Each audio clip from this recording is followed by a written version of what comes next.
पंचमस्कन्धः अथैकचत्वारिंशोऽध्यायः 41st chapter. Sri Shuka Uvaच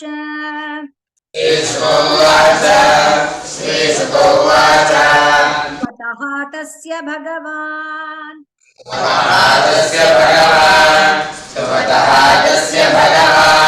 दर्शयित्वा जले वपुः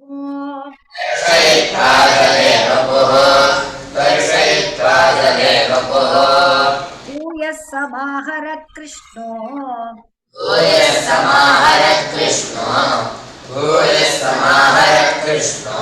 नटो नाट्यमिव आत्मनः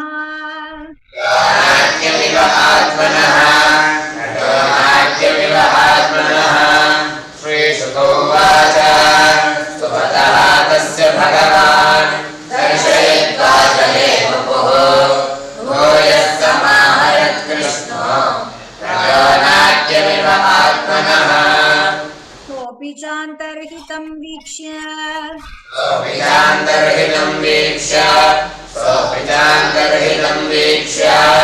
जलादुन्मज्य सत्वरः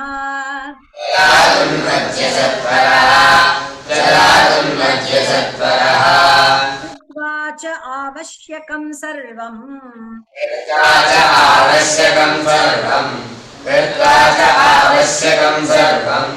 विस्मितः रथमागमत्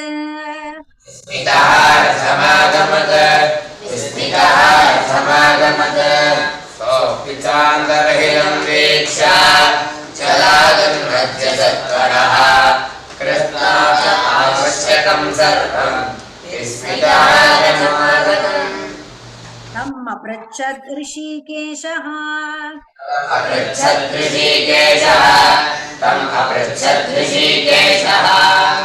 ते दृष्टमिह अद्भुतम्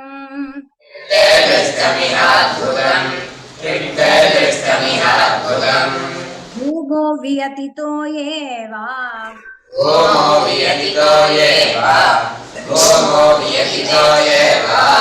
तथा त्वां लक्षयामहे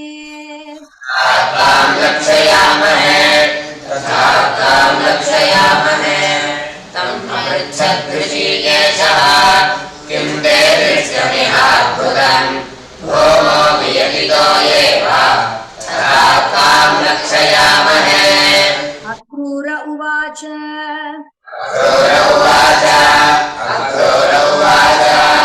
अद्भुतानीह यावन्ति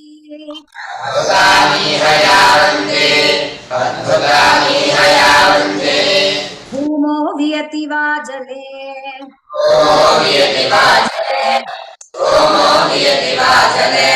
मयि विश्वात्मकेतानि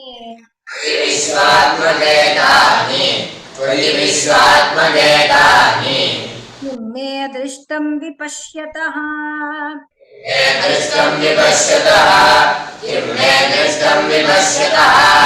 अक्रूर उवाच अद्भुतानीह यावन्ति भूमो वियति वा जले तयि विश्वात्मकेतानि किं मे दृष्टं विपश्यतः तत्र अद्भुतानि सर्वाणि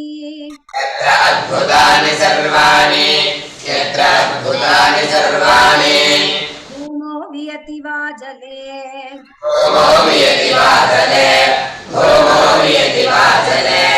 तं त्वानुपश्यतो ब्रह्मन्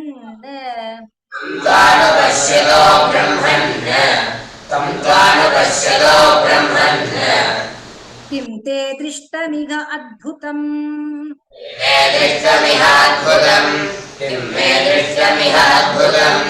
यत्र अद्भुतानि सर्वाणि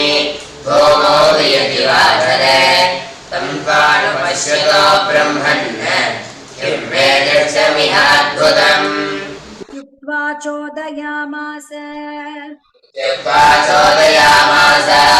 इत्युक्त्वा चोदयामास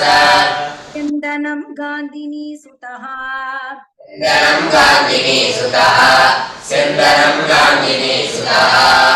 मथुरामनयद्रामम्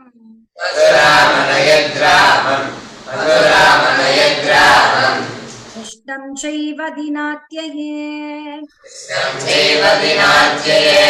कृष्णं चैव दिनात्यये इत्युक्त्वा चोदयामास सिन्दनं गान्धिनी सुतः मधुरामनयद्रामं कृष्णं चैव दिनात्यये मार्गे ग्रामजना राजन् मार्गे ग्रामजना राजन् मार्गे ग्रामजना राजन् तत्र तत्र उपसङ्गताः तत्र उपसङ्गताः तत्र तत्र उपसङ्गताः वसुदेवसुतौ वीक्ष्य वसुदेवसुतौ वीक्ष्य गीतादृष्टिं न चाददुः दृष्टिं न चाददुः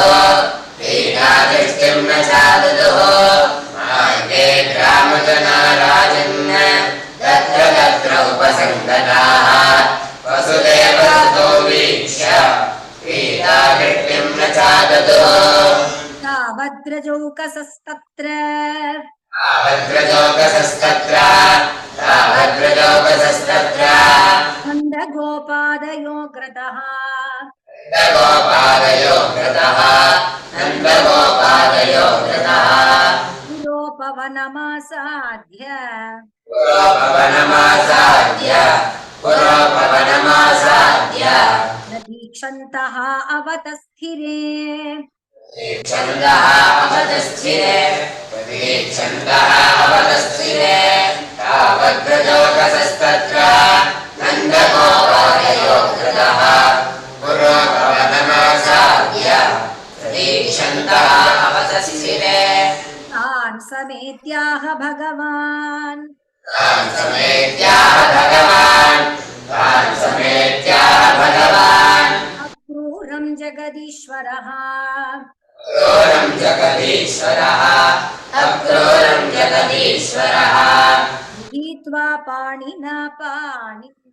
गृहीत्वा पाणिना पाणिं प्रसृतं प्रहसन्निव प्रहसन्निव तान् समेत्याह भगवान् अक्रूरं जगदीश्वरः गृहीत्वा पाणिना पाणिं प्रसृतं प्रहसन्निव भवान् प्रविशतामग्रे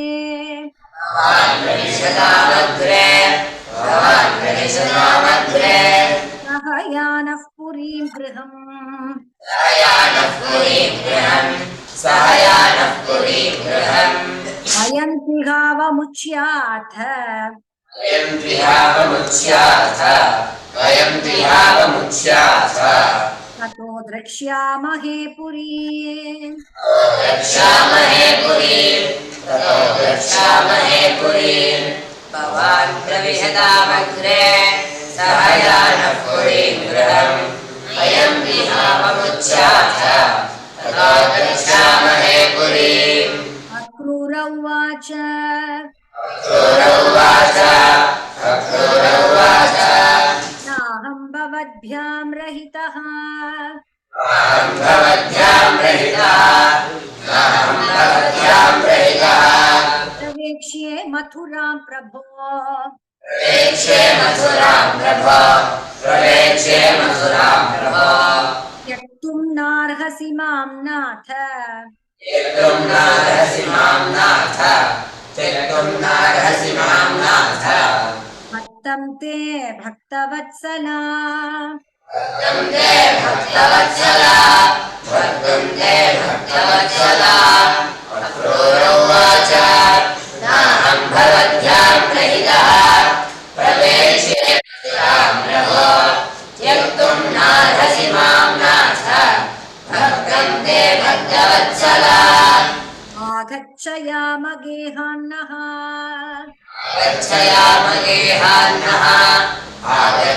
आगच्छयामगेहान्नः अनाथान् कुर्वधोक्षज सनाथान् कुर्वधोक्षज महाग्रजः स गोपालैः सहाग्रजः स गोपालैः सुहृद्भिश्च सुहृत्तम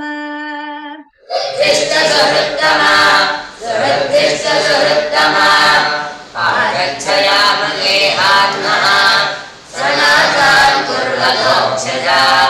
सहाग्रजः सगोपालैः सुहृद्भिश्च सुहृत्तमा पुनेहि पादरजसा पुनीहि पादरजसा गृहानो गृहमेधिनाम् गृहानो गृहमेधिनाम् यच्छौचेन अनुतृप्यन्ति यच्छौचेन अनुतृप्यन्ते पितरः साग्नयः सुराः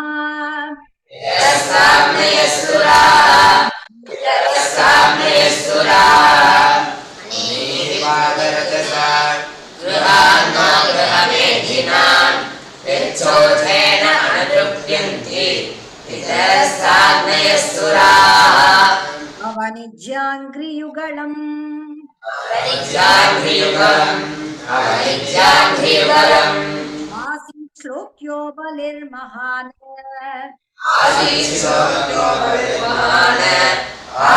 श्लोक्यो बलिर्महान् ऐश्वर्यमतुलं लेभे ऐश्वर्यमतुलं लेभे पतिं चैकान्तिनां तु या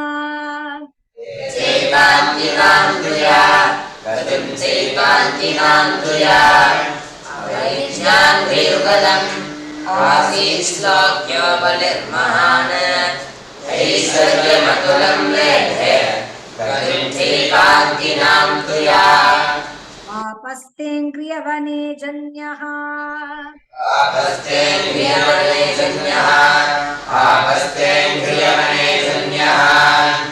लोकान् शुचयो पुनन्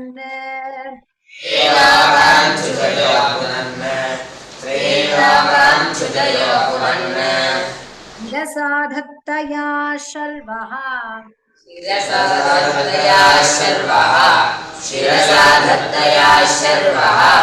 पर्याता सगरात्मजाः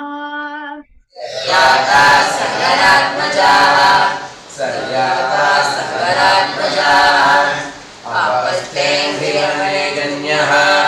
त्रीलोकान् शुचयो पुनन् शिरसाधत्तया शर्वः स्वर्याता सगरात्मजाः देवदेवा जगन्नाथ देवदेवा जगन्नाथ पुण्यश्रवणकीर्तना पुण्यश्रवणकीर्तना यदुत्तमोत्तमश्लोक युद्धमोत्तमश्लोक नारायण नमोऽस्तु ते नारायण नमोऽस्तु ते देवदेव जगन्नाथ पुण्यश्रवणकीर्तना युद्धमोत्तमश्लोक नारायण नमोऽस्तु ते श्रीभगवानुवाच श्रीभगवानुवाच आयास्ये भवतो गेहम् आयास्ये भवतो गेहम् अहम् आर्यसमन्वितः अहमार्यसमन्वितः चक्रदुहं हत्वा चक्रद्रुहं हत्वा हरिष्ये सुहृत्प्रियम् वितरिष्ये सुहृत्प्रियम् श्रीभगवानुवाच आयास्ये भवतो गेहम् अहमार्यसमन्वितः यदुचक्रद्रुहं हत्वा वितरिष्ये सुहृत्प्रियम् श्रीशुक उवाच श्रीशुक उवाच एवमुक्तो भगवता क्रूरो विमना इव विमना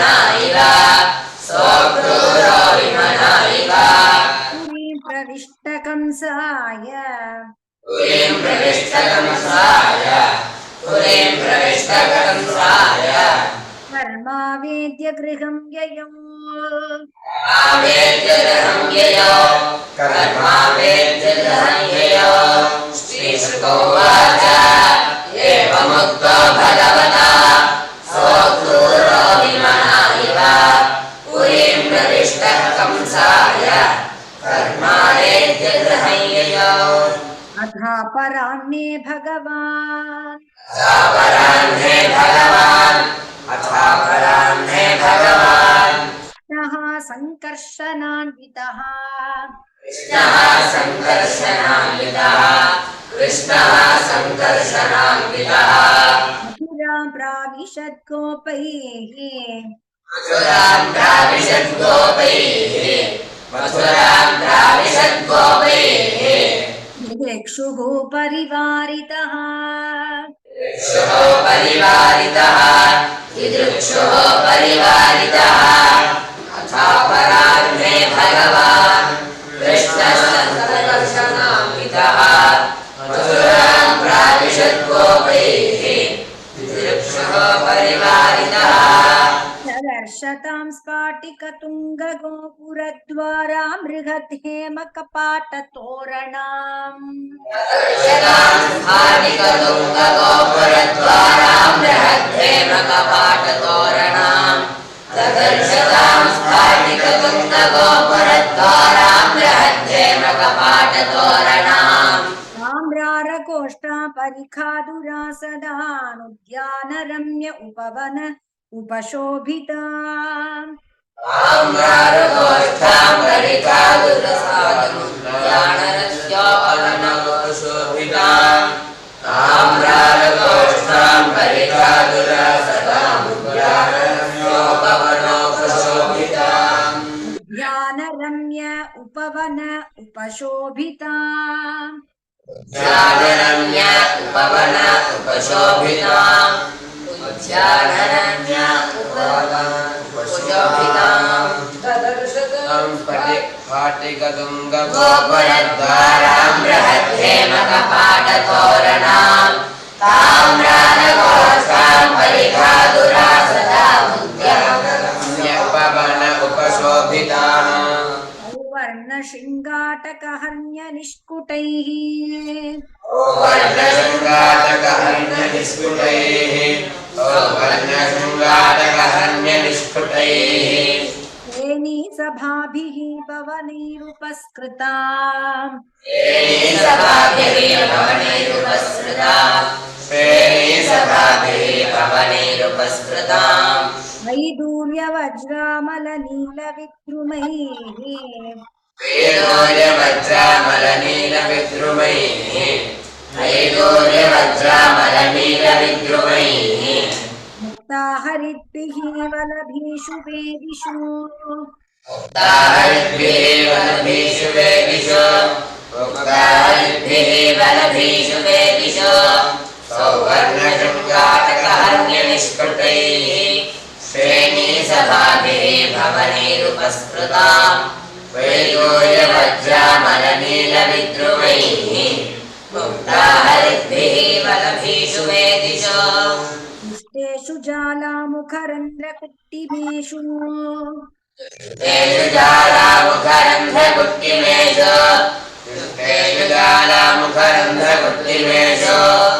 आविष्टपारावतबर्हिनादिता आविष्टपारावतबर्हिणादिताम् आविष्टपारावतबर्हिणादिताम् संसिक्तरत्यापनमार्गचत्वराम्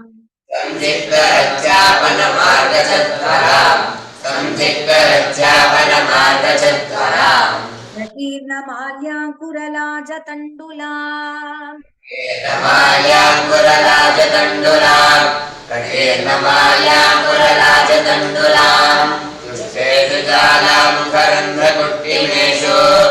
आविष्टपारावतबर्हिणादिनाम्